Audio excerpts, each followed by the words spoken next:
we are in the first chapter of Bukhari. Acha. We've already done 4 hadiths in terms of how the wahi was started.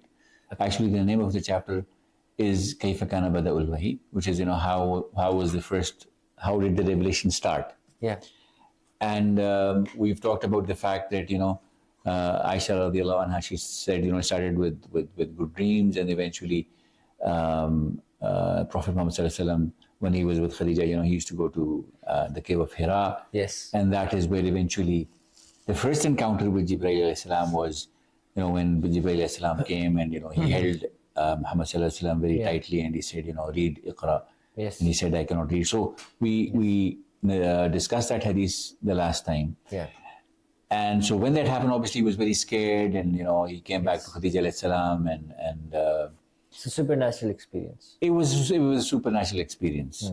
And of course then they went to Warqa bin Nawfal, who was the cousin, who was a Christian, who was an old man, he had gone blind. And she said, just listen to what your nephew has to say. So Prophet Muhammad sallallahu alaihi wasallam told him, and Warqa bin Nawfal said, this is the same, it appears to be the same entity or the same person or the same angel which came to Musa alayhi salam. And because he was a scholar of the Bible, and he used to write in Hebrew. Yes. And he said, Bible, it's prophesied about Prophet Muhammad. And he said, absolutely. So that is probably where Warqa bin Nawfal is so confident in terms of saying, it is the same angel that has come to you. Yes. And he said that I hope I have the strength and I am alive when they turn you out of the city. Okay. And Prophet Muhammad was surprised and said, will they expel me from my village, from Makkah? And he said yes. Whoever has come with this kind of a message has been expelled initially. And he said, if I am alive at that time, I will help you to the best of my abilities. Okay. And that is where I think, that technically, this is just my opinion, it appears that Warqa bin Nawfal was probably the first Muslim, in the sense that whatever was, he just accepted and declared that, you're on the right path, and if I am alive at that time, I will completely, help you. Yes. Wallahu alam as-sawab. So, but anyway, as we've seen in we know from Hadith that, he just died shortly after that. Yeah. And then the Wahi was already also a religious man, from what I understand. The story is described. Absolutely. And so then the Wahi stopped. So this is very interesting. So after this first encounter with Jibraeel alayhi salam, the Wahi stopped. Okay. And so the hadith that we'll be studying today tells us about what happened after that. So now that the Wahi had stopped, it's called Fatratul Wahi. So there was a pause in the Wahi. So what happens is, so this is hadith number 4, and it says from Abdullah al-Ansari, and he says, he reports from Rasulullah, he says, بينما أنا أمشي إذا سمعت صوتا من السماء. The Prophet says, I was, one day I was just walking, and I heard a sound from the skies. فَرَفَعْتُ بَصَرِي. I looked up. فَإِذَا الْمَلِكُ الَّذِي جَاءَنِي بِهِرَاءٍ جالس على كرسي بين السماء والأرض. And he said, when I saw up at the sky, I saw the same angel that had come to me in Hira, and he was, this big, sitting on this big, massive chair. So he's just, he's talking about seeing Jibraeel alayhi salam. Okay. And it was so big that, it was like as if that chair is, between the sky and the earth, And so he saw Jibraeel alayhi salam probably, somewhat in his original form, in a huge, sitting there when he heard that voice. And so when he saw this again, was a very scary sight. So, seeing somebody so big, that he's covering the entire, almost the sky, and, sitting on a very big chair, and he's the same person, he's the same angel, and he recognized him, who had, come and the first time, held him very closely and said, read. So when this happens, he said, Rasulullah said, فَرُعِبْتُ. He was like, Rasulullah got intimidated, and minhu, he said it was scary. I was intimidated. فَقُلْتُ زَمِّلُونِ زَمِّلُونِ. So he went back, because nobody else saw it. The Prophet Muhammad sallallahu alaihi wasallam saw it. Okay. So he went back to Khadija alayhi salam and he said, Zammiluni, Zammiluni. Yeah. Give me the blankets. Because he was, it was scary for him. And فَأَنزَلَ اللَّهُ عَزَّ وَجَلَ. So he says, after this, seeing this, so that was the second encounter with Jibraeel. So first encounter was when Jibraeel talked to him. And the second encounter, Jibraeel did not talk to him. He just saw Jibraeel alayhi salam. Okay? But afterwards, when he came home and he had all those blankets, that is when the next revelation came. Yeah. And the revelation said, Ya ayyuhal muddassir.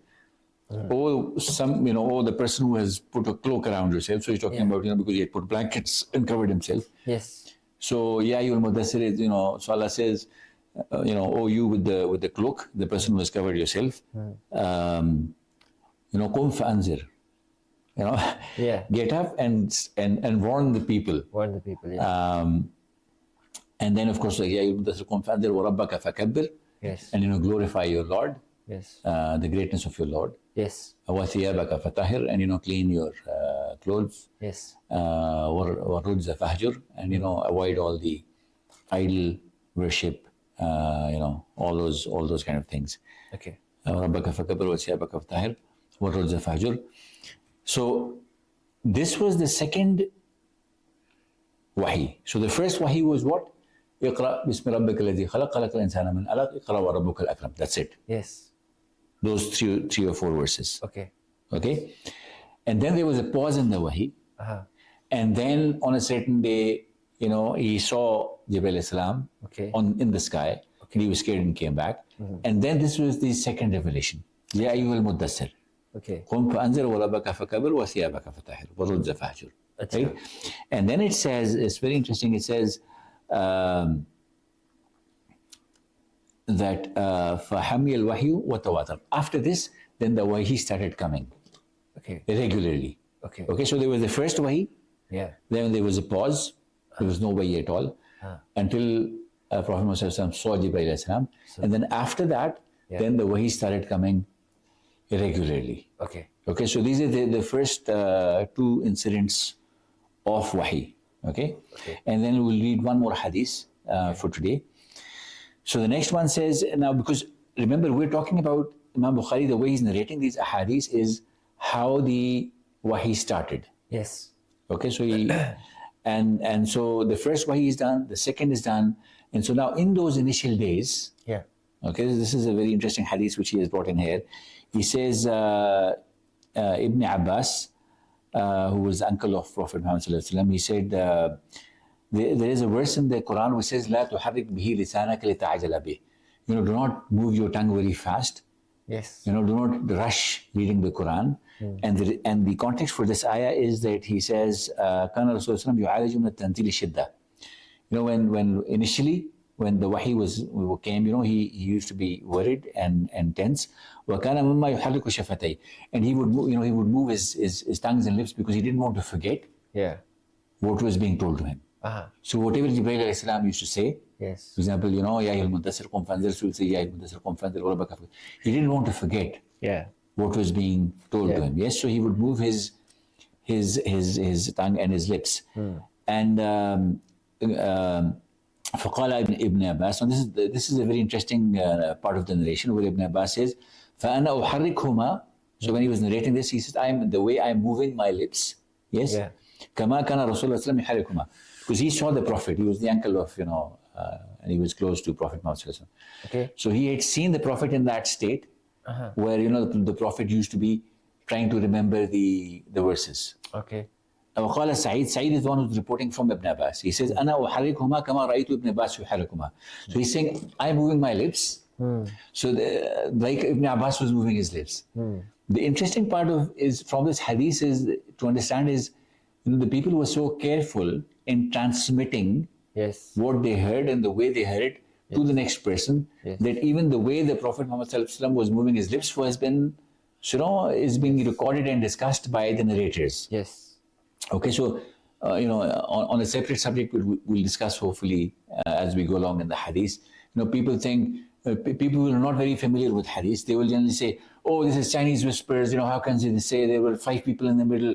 What they don't understand is that in those days, there was no printing press. Yeah. People used to just write on, on leather or leaves, and there was hardly, let's say one book in the entire in a city or a village. Yeah. Okay, so the primary method of learning and communication was through memory and through a verbal transmission. Yes. So if there was, for example, just like people are learning, let's say, chemistry or physics or mathematics, it's taught in a certain way. Yeah. So similarly, the hadiths which were transmitted from the Prophet were, very specifically conveyed. It wasn't just a regular, it wasn't just conveyed as a regular thing. Yes. And this hadith right in the beginning demonstrates that. That Ibn Abbas and the person who is reporting from him, they're even, using the way the Prophet used to move his lips and his tongue. Yeah. They're transmitting that as well, both Ibn Abbas and the person who's reporting from Ibn Abbas. Okay. So he says, فَأَنزَلَ اللَّهُ عَزَّ وَجَلَّ. So he was saying at this point, so in the beginning, when the Prophet Muhammad was so tense and he used to try to remember everything. Yeah. Yes. So that is where Allah revealed this verse. What verse? لَا تُحَرِّكْ بِهِ لِسَانَكَ لِتَعْجَلَ بِهِ. Do not move your tongue very fast. Yes. To rush it. And Allah says, إِنَّ عَلَيْنَا جَمْعَهُ وَقُرْآنَهُ. It is our responsibility to preserve the Quran and that you will not forget it. فَإِذَا قَرَأْنَاهُ فَاتَّبِعْ قُرْآنَهُ. When it is being read to you, when Jibraeel alayhi salam is telling you, just follow him along. Do not try to repeat what he's saying. Yes, Allah will preserve this in your memory. Catch his flow. Just go slow. There's no need to rush, So he's very kindly telling the Prophet, Allah is very kindly, as in the verses, that, do not try to rush it because it is our, we will make sure that you remember everything that is being told to you. So he says, after this verse, ثم إن علينا بيانه ثم إن علينا أن تقرأه فكان الرسول صلى الله عليه وسلم بعد ذلك إذا أتاه جبريل استمع. So after this verse, when Jibraeel alayhi salam used to come, the Prophet would just listen to him. Because Allah had already told him in the verse that don't worry, you will not forget this. And so when Jibraeel alayhi salam would leave, فَإِذَا انْطَلَقَ جِبْرِيلٌ قَرَأَهُ النَّبِيُّ صلى الله عليه وسلم كما كان قرأ. So then when Jibraeel alayhi salam had left, then he would recite the verses which Jibraeel alayhi salam had recited. Okay, so this is a very interesting journey of hadith. Yes. We're now at hadith number 5. Okay. Where we've discussed the first hadith, the second hadith, and how the Prophet, in the beginning was tense and used to try to remember all the verses, and he was told to, just listen to Jibraeel and Allah would make sure that he would remember the rest.